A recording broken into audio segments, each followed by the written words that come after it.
kwentong ito ay hango sa totoong buhay. Karanasan ni Miguel sa baryo ng Balulong, Mindanao. Sa edad na 20 taong gulang, ay maagang nakamit ni Miguel ang karangyaan sa buhay. Dahil meron siyang naipundar na malawak na lupain na pinagtataniman naman ng mga tubo. Ngunit sa kabila ng kanyang karangyaan, mayroong maitim at lagim na nangyayari sa loob ng kanyang mansyon. At dahil isang manunugis ng aswang si Miguel, hindi siya kumuha ng mga tauhan na magbabantay sa kanyang asyenda. Dahil tiwala naman siya sa kanyang kakayahan. Pero meron siyang kasama na isang matandang lalaki na si Lolo Igme. Siya ang hardinero ng kanyang mansyon. Isang gabi, hindi dinalaw ng antok si Miguel. Nag-aalala siya na baka mayroon na namang aswang ang biglang pumasok sa kanyang bahay at gambalain ang kanyang pagtulog.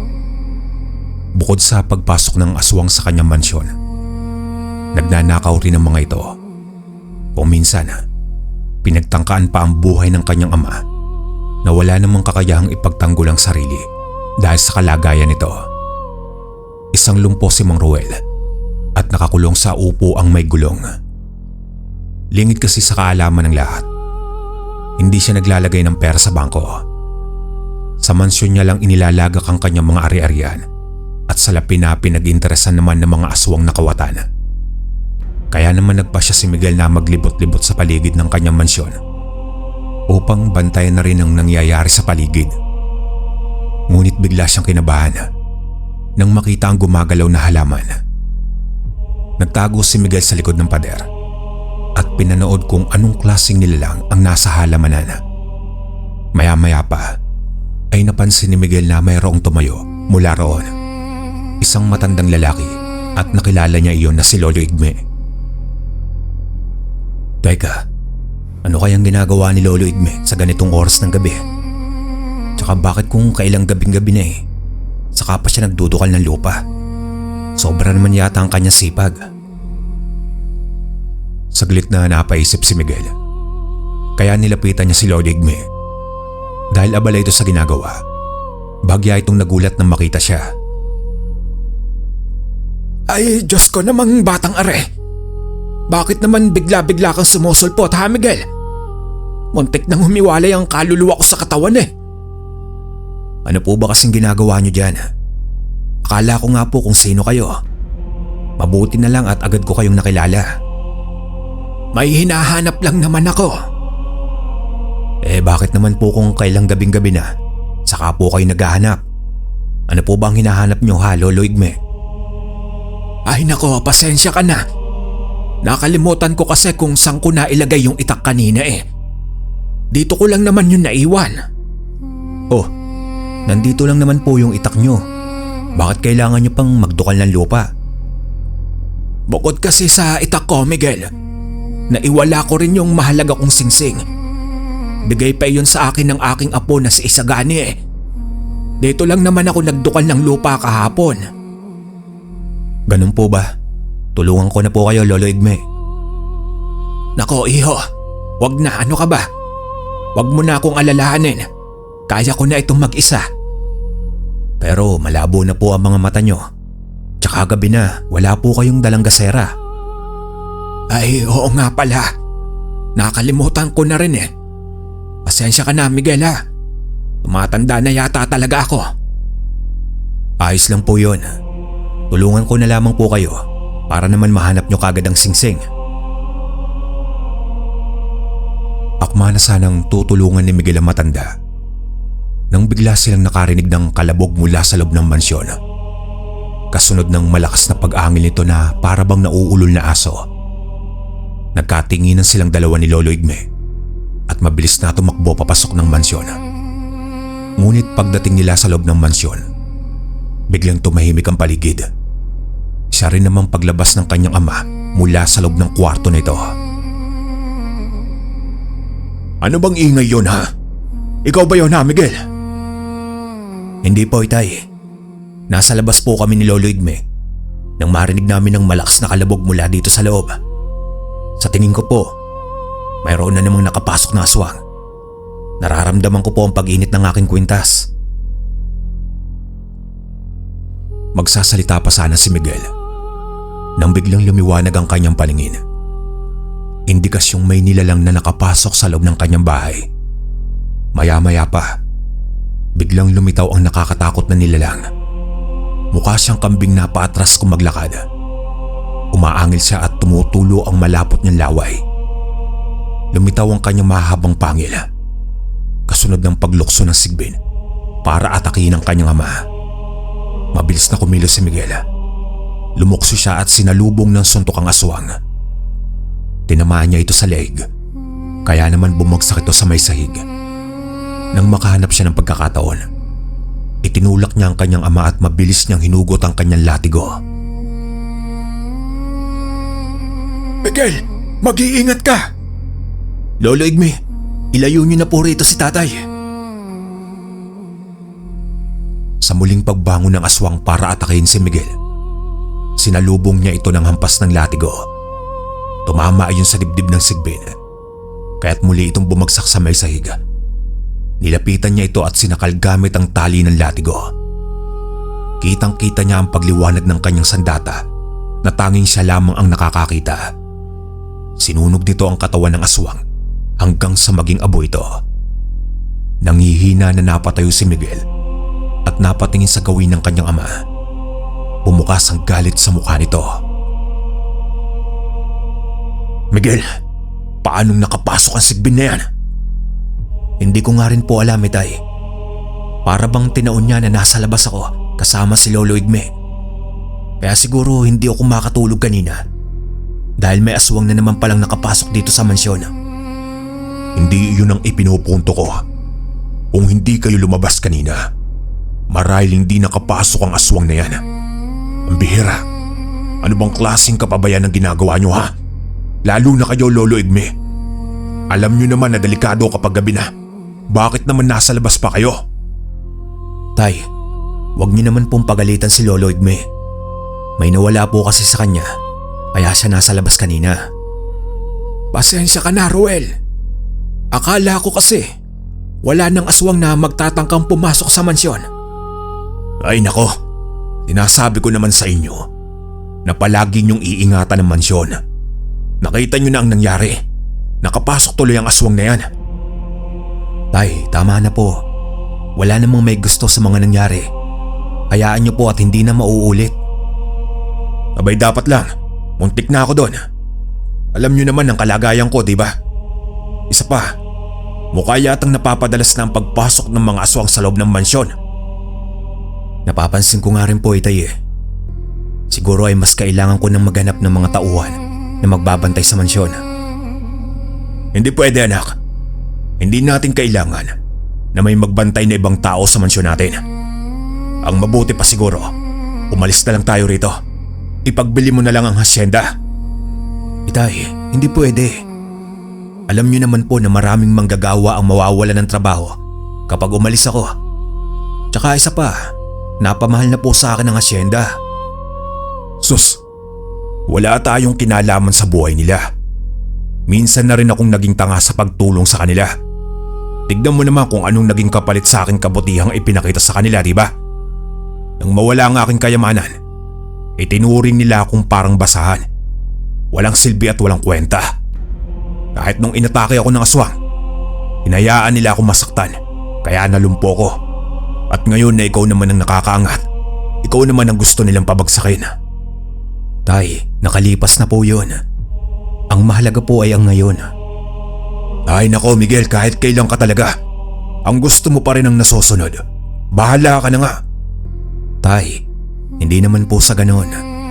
Iniisip ko lang naman po ang mas nakakarami. Isa pa, kaya ko naman po kayong ipagtanggol laban sa mga aswang. Gusto ko lang po na may makakasama para naman masigurado ko pa rin ang kaligtasan niyo po. O sige, kung yan ang gusto mo. Mawalang galang na po sa inyo, Sir Ruel. Mukhang tama po yung naiisip ni Miguel eh. Mas maganda na may magbabantay na ibang tao sa mansyon na higit na maasahan at mapagkakatiwalaan. Nakakatakot na kasi ang mga aswang ngayon. Parang buwaya kung umatake. Halos araw-araw na lang pinapasok ang mansyon ni Miguel. Katulad ngayon, nasa loob halos ng 1 linggo. 2 aswang na kaagad ang pumasok dito. Baka sa susunod mayroon ng mapahamak. Sige po Lolo Igme, baka may alam po kayo na pwedeng pumasok sa akin bilang gwardiya dito sa mansyon. Yung may kaalaman po sa pakikipaglaban at ipagtatapat niyo po kagad sa kanya kung anong klaseng nilalang ang babantayan niya. Nako tamang-tama pala ang aking apo na si Isagani. Kakatapos niya lang sa kursong criminology at bakasyon siya ngayon. Kung ganun, wala naman palang magiging problema dahil hindi ibang tao ang papasok sa trabaho. Baka pwede pong papuntahin niyo na po siya rito para may makasama na rin po kayo. Ay nako, gastos lang yan Miguel. Tigilan mo na yung pagkuha-kuha mo ng mga tauhan. Tay, kala ko po ba pababayaan niyo ako sa diskarte ko? Isa pa, hindi po gastos ang inaalala ko. Ang inaalala ko po ay ang kaligtasan nating lahat. At ang kaligtasan mo po, hindi naman po kasi sa lahat ng oras ay mababantayan ko po kayo. Ay nako, bahala ka na nga. May iwan na nga kita. Nakakabwisit lang. Bigla tuloy akong inantok sa inyo Wala nang nagawa si Mang Ruel, kundi ang pumayag sa kagustuhan ng kanyang anak. Kaya masama ang kanyang loob nang pumasok siya sa loob ng kanyang silid. Samantala, nagkibit-balikat naman si Miguel habang nakatingin siya sa natatawang si Lolo Igme. Pagkatapos ay pinag-usapan nila ang ibang detalye tungkol sa apo ng matanda. Lolo Igme, sigurado po ba kayo na maasahan yung apo nyo? Nako Miguel, magtiwala ka na lamang sa akin. Maaasahan ang aking apo na si Isagani. Sige po, pagkakatiwalaan ko po ang sinabi ninyo. Kung pwede po sana papuntahin niyo na po rito ang apo niyo bukas nang siya mismo ang personal kong makausap. Sigurado po ba kayo na papayag siya sa inaalok kong trabaho para sa kanya? Papayag siya Miguel. Maniwala ka. Hindi ako magbibigay sa iyo ng tauhan na palpak. Sige po, panghahawakan ko po ang sinabi ninyo.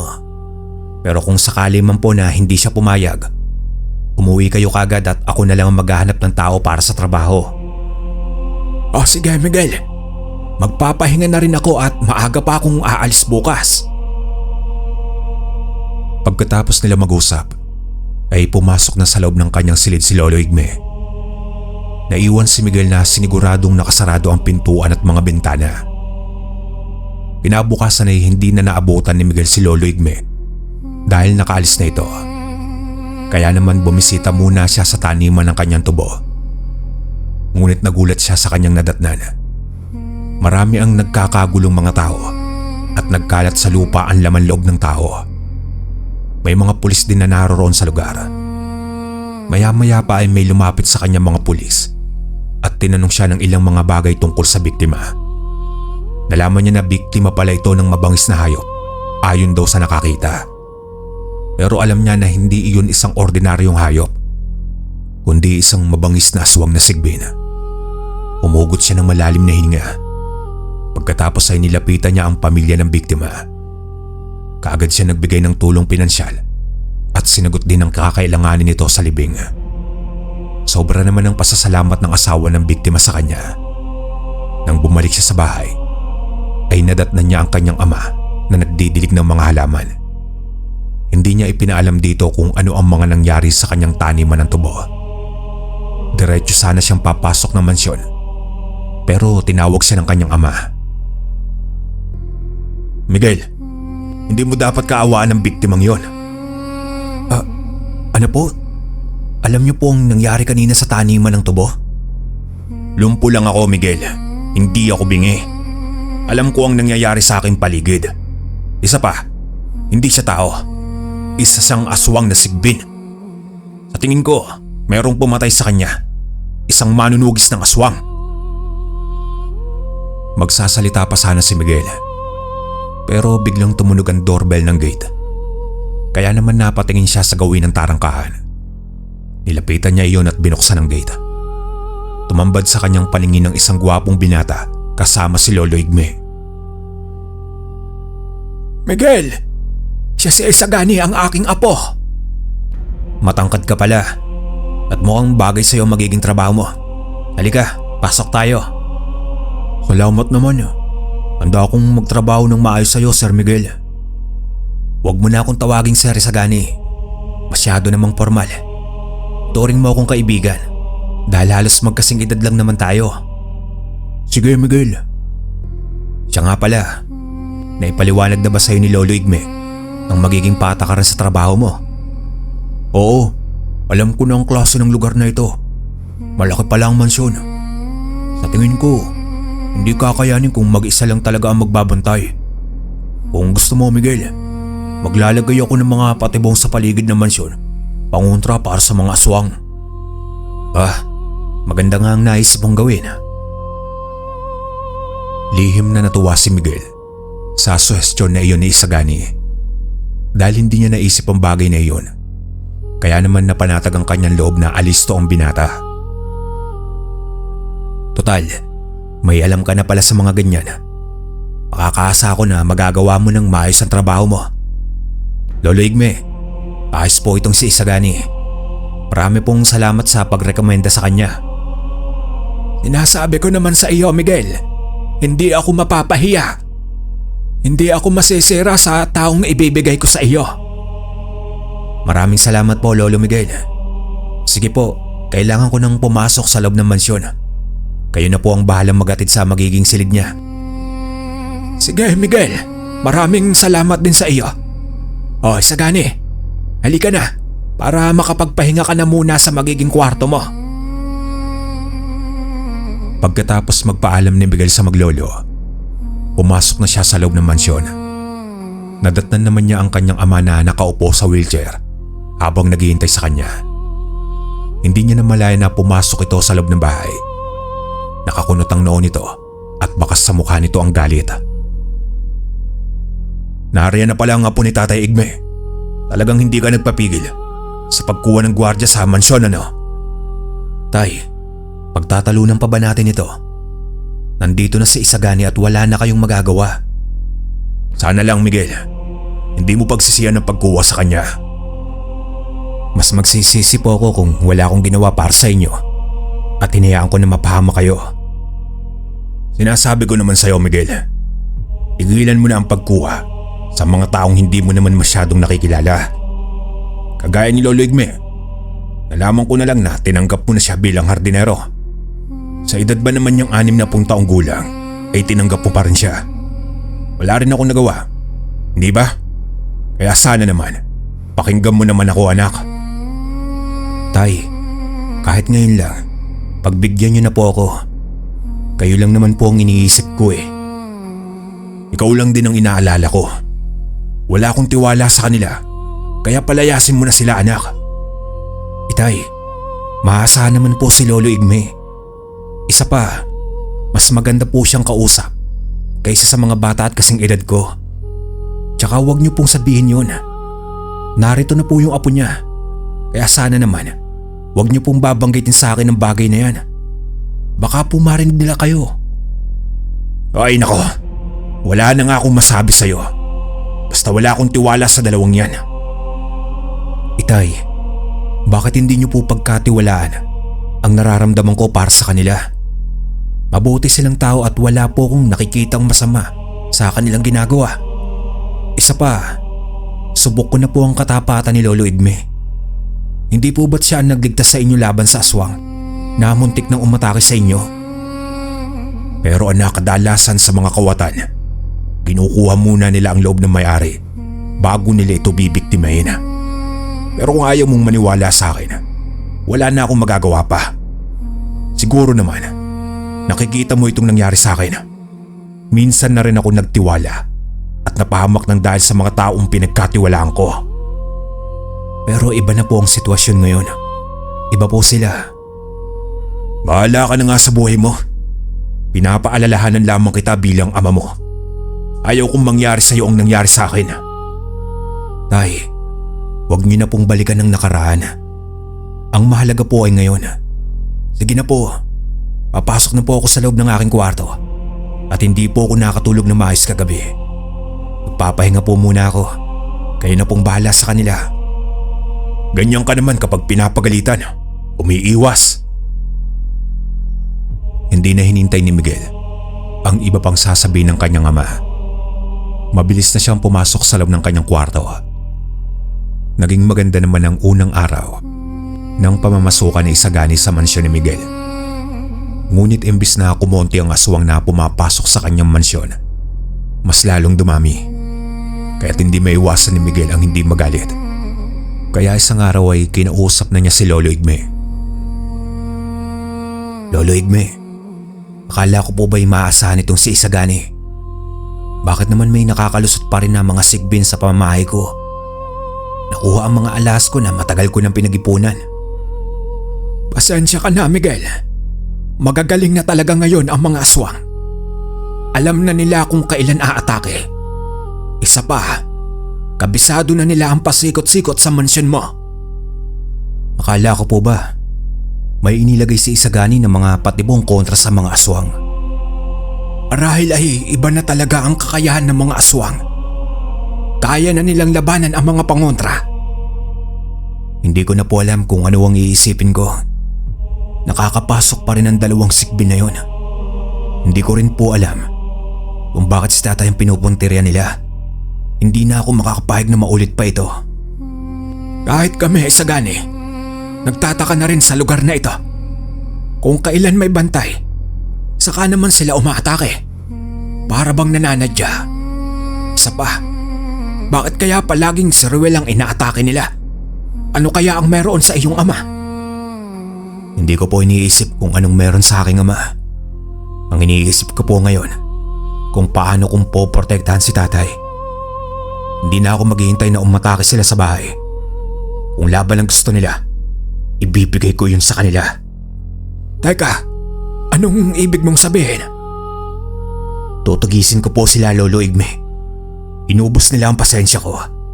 Binulabog nila ang aking mansyon. Kaya ako naman ang bubulabog sa kanilang tirahan. Sisimulan ko ang paghahanap sa may kakahuyan. Pero delikado ang kakahuyan, Miguel. Maraming nagtatagong aswang doon. Kung dito sa mansyon may pumapasok na pailan-ilan, ano pa kaya kung ikaw pa ang papasok sa kanilang lungga? Wala na ho akong pakialam. Kailangang malaman nila na palaban ako at hindi ako natatakot sa kanila. Humanda sila. Ako naman ang papatay sa kanila. Ako naman ang mambubulabog sa lungga nila. At dahil sa mga nangyari, napagkasunduan ni na Isagani at Miguel na pumunta sa kagubatan para hanapin ang maraming aswang na naninirahan doon. Dala niya ang kanyang latigo, habang si Isagani naman ay ang kanyang itak. Sa unang gabi ng pagpunta nila sa may kakahuyan, dalawang sigbing kaagad ang kanilang nakita. Tumutulo ang malapot nilang laway habang nilalantakan ng kaawa-awang baboy ramo. Hindi sila napapansin dahil abala ang mga ito sa pagwakwak sa tiyan ng hayop. Inilinga nila ang kanilang paningin sa paligid at naramdaman ni Miguel ang maraming presensya ng aswang sa likod ng mga kahoy, at nararamdaman din iyon ni Isagani. Mukhang marami sila, Miguel. Kaya ba natin sila? Oo, Isagani. Ipapakita ko sa kanila kung sino ba talaga ang ginagambala nila. Manda ka, mapapalaban tayo ngayong gabi. Dahil sa galit na boses ni Miguel, naramdaman sila ng dalawang sigbin. Tumigil ang mga ito sa paglantak sa katawan ng baboy ramo. Pagkatapos sumarap sa kanila, hindi pa man sila nakakapaganda nang biglang sumugod sa kanilang kinaroroonan ang dalawang aswang. Si Miguel, nilukso kagad siya ng aswang. Ngunit sinalubong niya ito ng hagupit ng kanyang latigo. Tumama iyon sa leg ng aswang at nag-iwan ng malalim na sugat. Nagkikikisay ang katawan nito na bumagsak sa lupa. Pagkatapos ay si Isagani naman ang humarap sa isa pang aswang. Nagpasirko-sirko ito sa ere at pagpatak sa lupa. Sakto sa harap ng aswang sabay pugot niya sa ulo ng sigbin. Kumulong ang ulo ng aswang papunta sa isang malaking puno. Kaya naman napansin nila ang nakapalibot na mga aswang na sigbin sa kanilang kinatatayuan. Napatras ang dalawa nang makita ang maraming aswang na sabay-sabay ng umaangil. Mapupula ang kanilang mga mata na para bang nagbabagang apoy at kumikislap sa dilim. Umakbang sila papalapit. Mag-iingat ka, Isagani. May laso ng kanilang kagat at kalmot. Kabisado ko sila, Miguel. Sanay na ako sa mga aswang dahil kay Lolo Igme. Kaya huwag kang mag-alala. Sabay-sabay naman na umatake sa kanila ang mga aswang, kaya naghiwalay sila sa pakikipaglaban.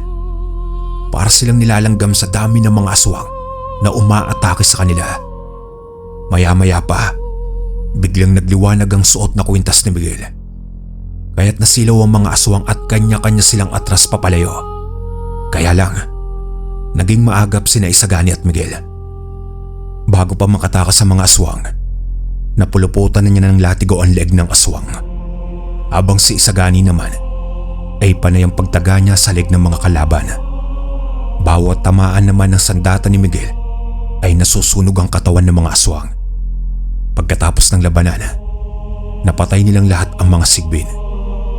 Nagkatinginan naman sina Isagani at Miguel habang habol ang hininga bago nagpasyang lumabas sa may kakahuyan at bumalik ng mansyon. Nanghihina na napaupo sila sa sopa at nagpahinga.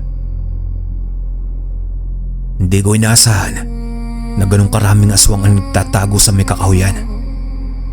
Pero naisip mo ba, Miguel? Pagsapit ng umaga, magiging isa na silang ganap na tao. At kapag nakita ng mga tao ang bangkay ng mga aswang, iisipin nila na mayroong gumagalang killer dito sa baryo natin. Alam ko na mangyayari yon. Kaya napaghandaan ko na iyon, Isagani. Kung sa bagay, parang alam ko na kung ano ang gusto mong mangyari.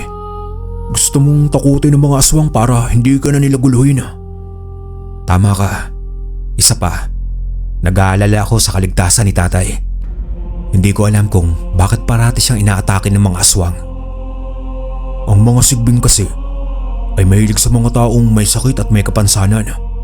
Lalo na kapag lumpo. Kasi iniisip nila na kaya nilang atakihin ng lumpo. Bukod pa roon, baka naman manunugis ng aswang si Mang Ruel, kaya siya ginagantihan. Sinasabi mo bang isang manunugis ng aswang ang aking ama? Hindi ako sigurado, Miguel. Pero iyon ang nakikita kong dahilan kung bakit siya inaatake ng mga aswang. Hindi kagad nakapagsalita si Miguel dahil totoong wala siyang alam kung manunugis ba ng aswang ang kanyang ama. Pagkatapos nila mag-usap, ay nagpaalam siya kay Isagani para magpahinga. Pumasok siya sa loob ng kanyang silid. Inihiga niya ang pagod niyang katawan. Ngunit hindi siya dinalaw ng antok. Para siyang balisa ng mga panahong iyon. Kaya't naisipan niyang bumangon ulit ng kanyang higaan at nagpa siyang maglibot-libot sa mansyon. Pero hindi niya inaasahan na makikita. Nakita niya ang maglolo na nagdudukal ng lupa sa halamanan. Napakunot ang kanyang noo at bigla siyang kinabahan. Matagal na niyang napapansin ang ginagawa ni Lolo Igme. Pero ngayon lang niya napagtuunan ng pansin.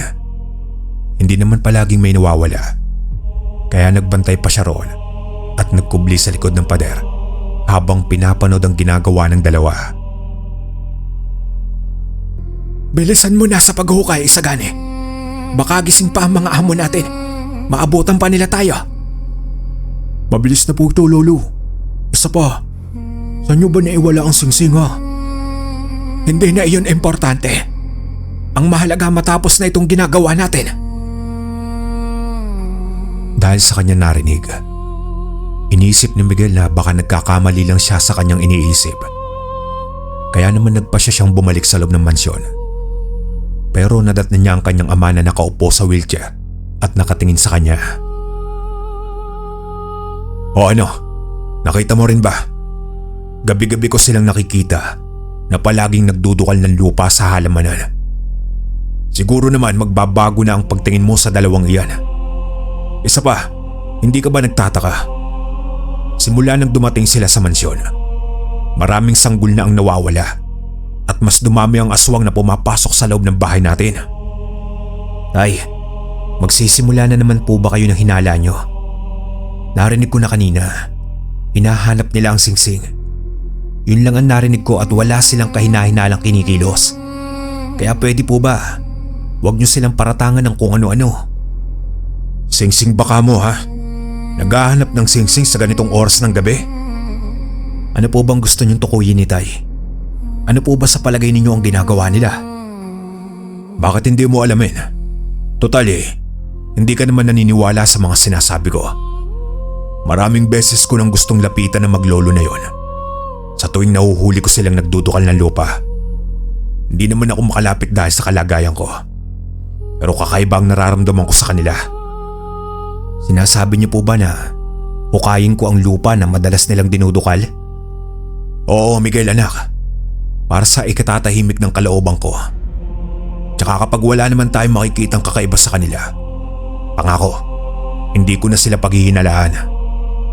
Parang bigla po akong kinabahan sa iniisip niyong plano. Bigla po ako napaisip, Itay. Huwag ka na mag-isip. Basta gawin mo. Isa pa, ang bangkay na nasa taniman mo ng tubo, isa iyong sigbinan na nagpapalit ng anyo kapag sumasapit ang araw. Magkaiba ang sigbin at sigbinan. Ang sigbin parang aso na utosan. Ang sigbinan naman ay nag-uutos sa mga sigbin para umatake. Malakas ang kutob ko na ang maglolo na yon ng mga aswang. Bahala na po. Wala naman po tayong sapat na katibayan laban sa kanila. Kaya nga magdesisyon ka na, Miguel, bago pa mahuli ang lahat. Kinabukasan ay kumalat ang balita na maraming natagpuan na patay na tao sa may kakahuyan. Nanatili naman at tahimik sina Miguel at Isagani dahil sila naman talaga ang totoong pumatay sa mga taong natagpuan. Kasunod ng balitang pagkawala ng mga sanggol sa kanilang baryo. Kaya naman para malaman ni Miguel kung ano ang ginagawa ng maglolo, gumawa siya ng paraan para matapos na ang kanilang mga hinala. Inutusan niya ang mga ito na bumili ng pagkain sa palengke. Ang hindi alam ng maglolo, may balak na siyang puntahan kung ano ang bagay na dinudukal ng mga ito sa lupa. Lolo Igme, pakibilhan niyo nga po ako ng insenso at kamangyan sa palengke. Ubos na po kasi ang mga pangunta sa paligid ng bahay. Isama niyo na rin po si Isagani para may makatulong kayo. Bumili na rin po kayo ng mga ulam natin para sa hapunan. Teka Miguel, hindi ba't maraming ulam sa meret? Puro karne po kasi ang mga yon. Parang gusto ko po kasing kumain ng mga gulay ngayon Lolo Igme, tamang-tama po ang pagpunta natin sa palengke. Mayroon din po kasi akong gustong bilhin Sigurado ka ba, Isagani ha? Malayo kasi ang palengke rito Baka gabi na tayo makabalik. Kaya nga po pasasamahan ko po kayo kay Isagani para naman po mapanatag ang loob ko. Tsaka huwag po kayong mag-alala. Kung iniisip nyo ay wala kaming kasama rito, wala pong mangyayaring masama sa amin dito. Oo Miguel, pero kinakabahan ako Pakiramdam ko, may aswang nahaharang sa aming daraanan. Mahusay po sa pakikipaglaban si Isagani. Di ba Isagani? Oo. Pero na po lolo, umalis na po tayo para hindi tayo tuluyang gabihin sa daan. Wala na ngang nagawa pa ang maglolo, kundi sumunod sa sinasabi ni Miguel. Maya-maya pa ay dumating naman si Mang Ruel at sinabi nito na bumili na rin ng isang sakong asin. Umukas sa maglolo ang pag-alala at napatingin muli sa mukha ni Miguel. Teka, saan niyo po ba gagamitin ng mga asin, Mang Ruel? Marami kasing langgam ang aking taniman, Isagani. Bubuhusan ko ng asin para mamatay ang mga langgam. Ganun po ba? Alam ko rin po ang tungkol dyan. Teka, bakit parang balisa kayong maglolo ha? Hindi pa ba kayo aalis? Paalis na nga kami, Miguel. Mag-iingat kayo rito ha. Sila ang mag-ingat sa amin. Ay siya nga pala, Mang Igme. Damihan niyo ang asin kasi itong anak ko kinausap ako. Nalagyan na rin namin ng asin ang palibot ng mansyon para walang makapasok na aswang. Mabuti naman kung ganon. Bakit po, Mang Igme? May mali po ba dun sa plano ng anak ko? Wala naman Sir Ruel. Nagtataka lang kasi ako dahil bigla niyong naisip ang bagay na yan. Wala namang nakapagtataka doon, Mang Igme. Sige na po, umalis na po kayo para hindi po kayo gabin sa daan. Isagani, huwag mong iiwan ang iyong lolo Igme ha. Matanda na yan at baka mahilo sa daan. Sige po, Sir Ruel. Nagkatinginan sina Miguel at Mang Ruel nang pumayag ang maglolo. Hinabol nila ito ng tanaw at siniguradong nakalabas ng gate ng mansyon. Pagkalipas ng ilang minuto, nang masiguro nilang wala na ang mga ito, mabilis silang nagpunta sa tapat ng halamanan na madalas na pinagdudukalan ng lupa ni Lolo Igme. Kinuha ni Miguel ang pala na nakasandal sa halaman na rosas. Pagkatapos ay mabilis na naghukay ng lupa ang binata.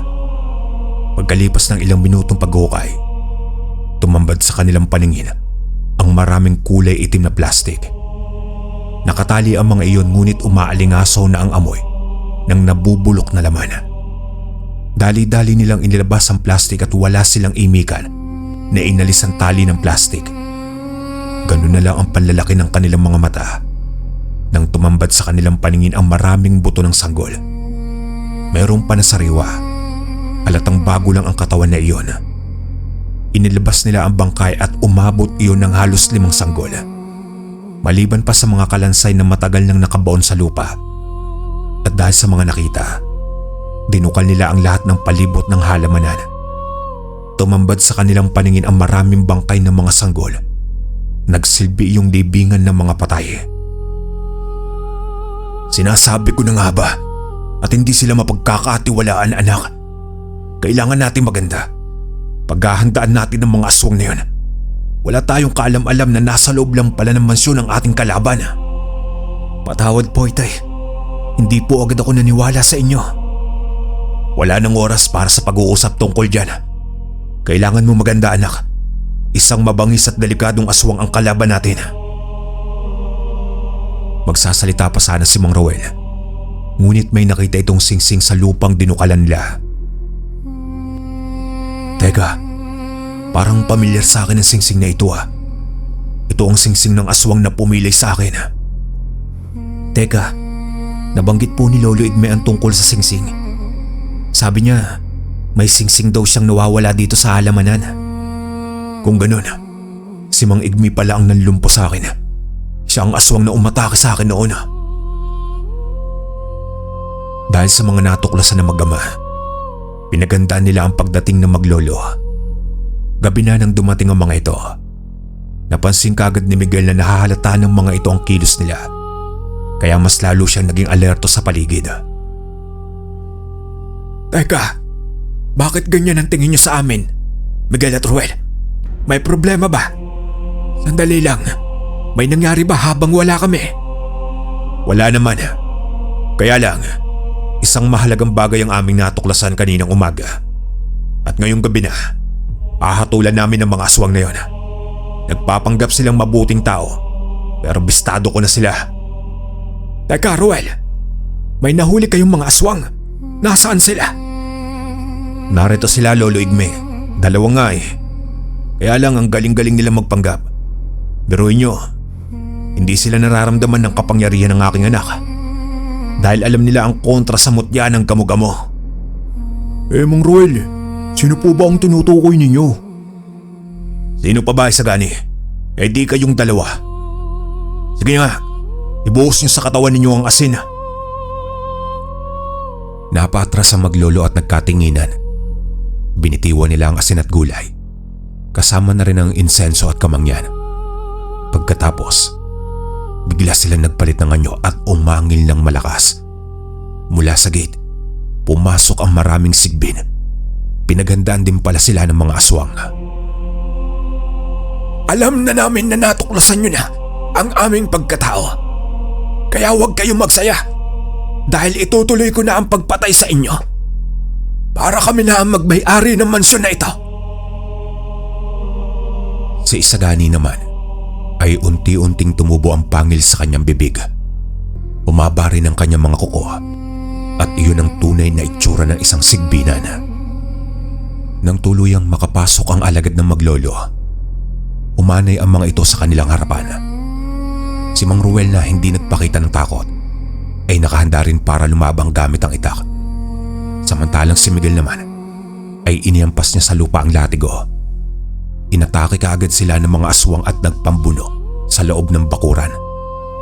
Si Miguel, hinarap niya si Isagani. Subalit mahusay rin itong makipaglaban kaya nahirapan siya. Tinamaan siya ng kalmot nito sa kanyang dibdib. Samantalang si Mang Ruel naman, hinarap niya si Lolo Igme. Tinamaan ito ng magkakasunod na suntok sa tiyan mula sa matanda. Subalit gumanta rin naman ito ng saksak sa matanda at tinamaan ito sa may tiyan. Kahit nakaupo sa wheelchair, hindi iyon naging hadlang sa pakikipaglaban ng kanyang ama sa mga aswang. Maya-maya pa, bumagsak sa lupa si Lolo Igme. Kaya nagalit naman si Isagani at inatake nito si Mang Ruel. Pero nagulat si Miguel nang biglang tumayo ang kanyang ama at sinipa nito si Isagani. "Tay, hindi po kayo totoong lumpo?" "Oo anak, kinailangan kong magpanggap para sa ganitong pagkakataon dahil gusto kong mahuli ang aswang na matandang ito. Palima akong naging manunugis ng aswang at sa husay nilang magtago, palagi akong nabibigo na huliin sila." Magkasabay na umatake ang mag-ama. Bawat pagsugod ng mga aswang, sinasalubong sila ng latigo ni Miguel. Napuluputan sa leg si Isagani. Hinila ni Miguel ang latigo kaya bumagsak ito. Pagkatapos ay pinagsusuntok niya sa mukha si Isagani na halos madurog na ang mga buto nito sa mukha. Humanda ka, Miguel! Pinatay mo ang aking apo! Umatake ang matanda sa mag-ama, pero wala na itong nagawa pa. Hanggang sa tuluyan na rin siyang napatay ng mag-amang manunugis ng aswang.